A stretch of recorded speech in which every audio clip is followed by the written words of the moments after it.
You know, anytime I talk to my colleagues who are from Western and I know ODM, I think the Western is, you know, Western, they have their own parties. They have DAP-K of Wamalwa. They used to have the ANC of Mudavadi, which is now not there. We have Ford Kenya of our speaker. And the question is, do they continue? I remember the other day we went there to do United Opposition campaigns.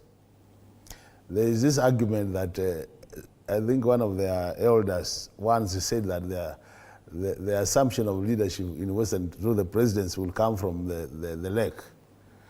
And that theory has been, is it a theory or I don't know, it's been now challenged.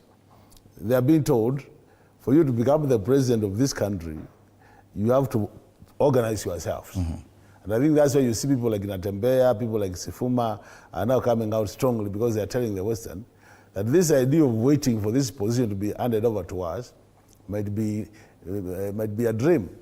What we need is now to organize ourselves and go for it. And I think that's why you see now ODM with the time will become weaker in Western Kenya, because Western Kenya are thinking of a formation which will consolidate them to a bloc so that they become a serious bloc to negotiate with the rest of the other blocs.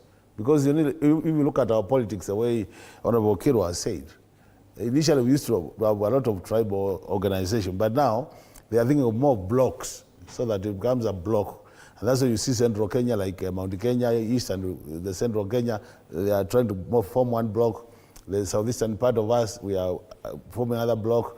Now the Kisis are also thinking about their own bloc, so that now the negotiation will be at the point of this bloc.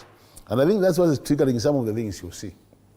That now that the existing parties, which have been led by Honorable Mudavadi and Honorable Waitangula, seem to have become part of Kenya Kwanza, and they seem to be keen on forming a bloc.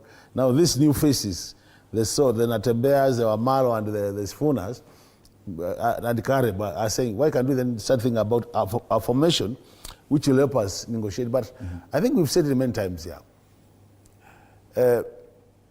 Ruto being the sitting president, if we have to win the seat from him in a democratic way, the more we have separate formations talking about assuming presidency, the more they are increasing its chances of coming back. So what the idea, I've listened to what the young parliamentarians are saying. They are saying they want to work hard to get Ruto out of office. To that extent, I agree with them. That all of us, that is our goal, number one. But now, how to get him out of office has to be a very well thought strategy. It can't just be everybody goes there and says we are going to do it. So anytime I start now seeing them talk about another formation, we already have a united opposition.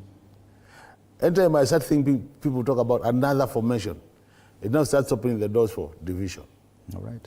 And I tell you, we need a united opposition to get Kenya Kwanza out of government, and not more formation. And indeed, the dailies have captured that well, because on page 9 of the Standard, there's a headline there, Inside Ruto's Plot to Split Opposition and Retain Power in 2027. And they talk about a plot to lure Wiper Party leader Kalonzo Musyoka with the offer of being running mate come 2027.